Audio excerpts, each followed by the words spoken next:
Thank you. Thank you, my friends. Thank you. Thank you. Muchas gracias. First of all, congratulations, dear Stefan, to you, and I would say also to all of us, because we're lucky to have you again as our president for this new mandate.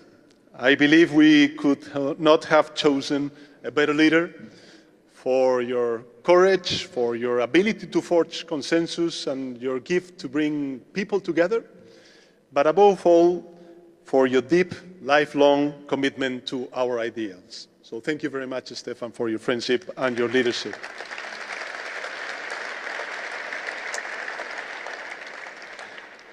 That would be the best. So on behalf, of course, of the Spanish Socialists, thank you for stepping forward, dear Stefan. And I would also like to say a few words about our host, Frans Timmermans. Frans is a reference in Europe, mainly for progressives, a true champion of climate justice. Now he's once again leading the way, building a broad progressive movement here in his beautiful country. I am proud to call him my friend. So Frans, thank you very much for hosting this Congress and for your inspiration and example. I hope that soon I will also be able to call you my colleague at the European Council.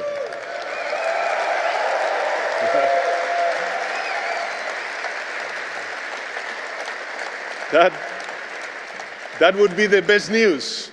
The best news, because now is the time when we need to be stronger in Brussels, with voices like those of two outstanding Spanish women whom I would also like to recognize, Teresa Ribera and Irache García.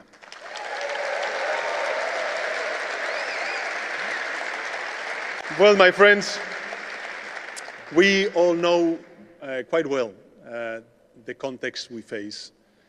The far right is advancing across Europe and worldwide, spreading messages filled with hate and lies.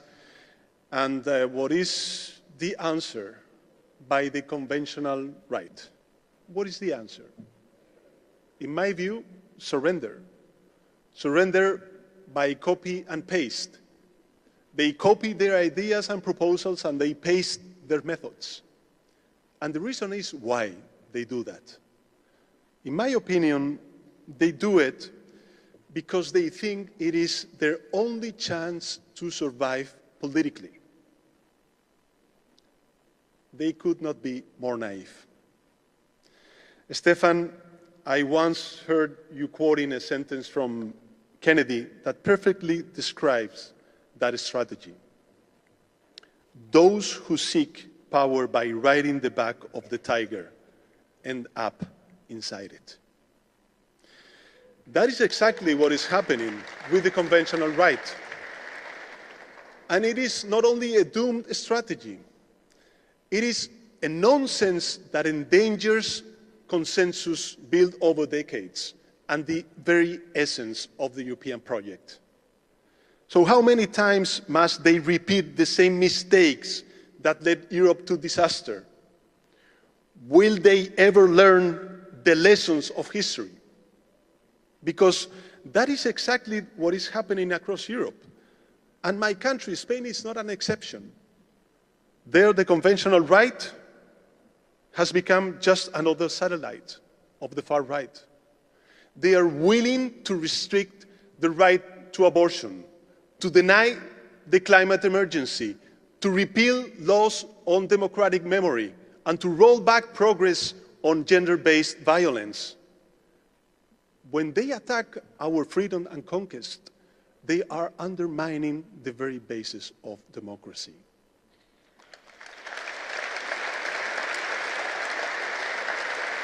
So, we want to be clear. We will not take a single step back. You see,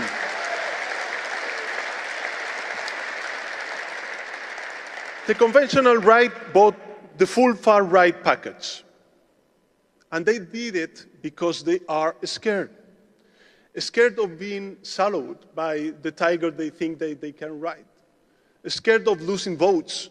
Scared of becoming, even them, victims themselves of the far-right's hatred and lies. Scared. And to be frank with you, it's also important to keep in mind that there are many of our people also scared of being targeted, scared of being harassed by their army of social media trolls, scared of being framed with inventions and further lies. But let me tell you something. We are not scared. On the contrary, this terrible challenge that we face gives us more strength and determination to fight the enemies of democracy, freedom, and social justice. That is why today we must stand up and mobilize. And therefore, dear Stefan, dear Giacomo, I'm very happy that this Congress has just approved the launch of the Global Progressive Mobilization, an initiative that will provide the basis for all progressive forces around the world to coordinate, to unite ourselves, because our unity will be our strength. So, dear comrades, today I am not only asking you to stand firm in the name of the ideals and values we socialists treasure. I know you do. I'm asking you to stand in the name of all those threatened. Let us mobilize in defense of their voices. Let us take the first step. Let us face the challenge in their name. Only then can we be credible when we call for progressive action everywhere. And to be credible, my friends,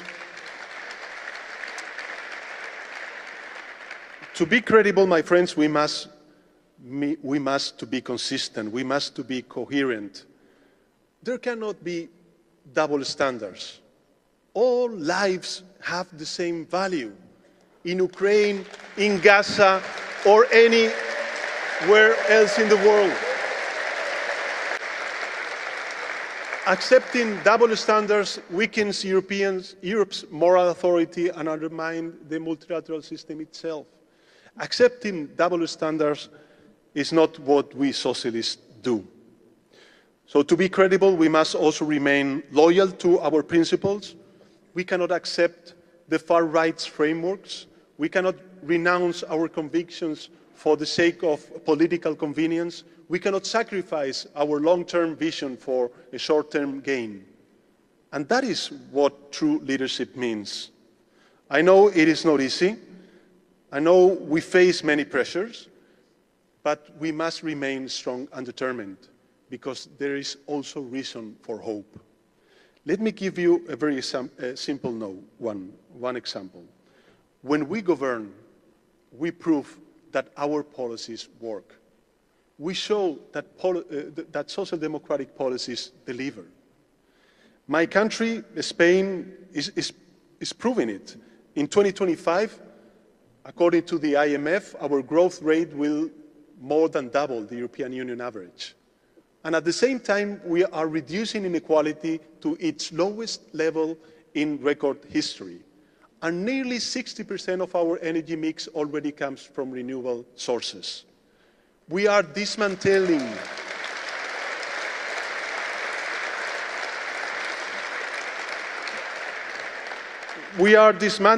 one by one the old dogmas imposed by the right during and after the financial crisis of the past decade.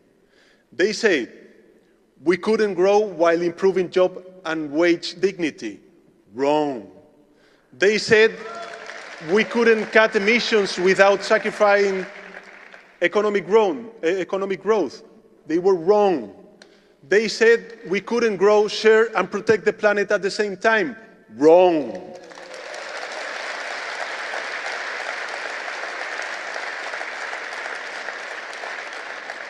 Of course we can. The international media have called it the Spanish model. Of course I take pride in it, believe me. But I prefer to call it for what it really is, the social democracy model. A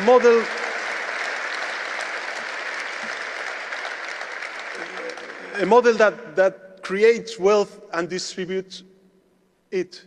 A model that thinks about the planet and future generations. A model that works and that we will extend soon to the rest of Europe, I'm sure France, that it will start here in the Netherlands, and beyond Europe. So, dear comrades, our model works, and yet we still face huge challenges ahead, of course in my country and across Europe. Let me briefly mention four that worry me in particular. First, we must tackle the housing crisis that is hitting our young people hardest. It is not acceptable that 80 million Europeans spend more than 40% of their income on rent or a mortgage. Living with dignity cannot be a privilege. It must be a right. Second, we must continue advancing in gender equality, not one step back, comrades. We must defend every advance with bravery and determination in sexual and reproductive freedom, in equal pay, in parliamentary representation, and in corporate boards. We owe it to the women who fought for it and those who will come. Third,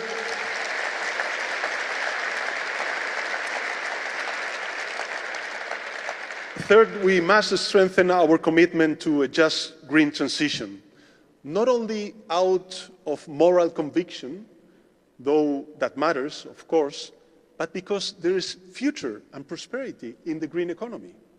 So this is not climate dogmatism, it is responsibility and also a huge opportunity for our societies and for the whole Europe. And last but not least, we must uphold and expand Europe's social pillar, because the rights that our workers and middle classes took decades to achieve are now under threat.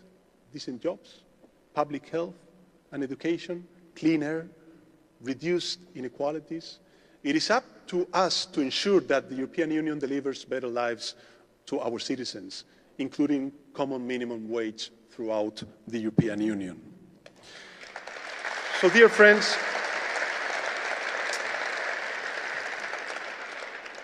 a new world order is emerging, a world in which a zero-sum mentality prevails, and therefore we must fight against that vision, because it only brings more conflict, more inequality, and more injustice.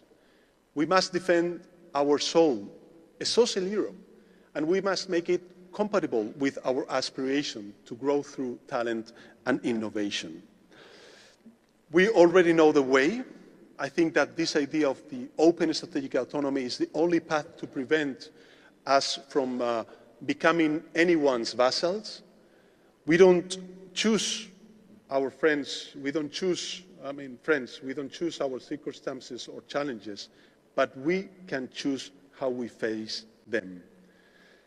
And our choice should be clear. We choose to stand up, not to hide. We choose an open and prosperous Europe, not a closed and impoverished one. We choose to move forward with bravery, not to give up to fear. We choose a bright future over the phantoms of the dark past. We choose and we do. Let's go for it. And now I have the honor and the pleasure to give the floor to Frans Timmermans. Thank you very much, my friends.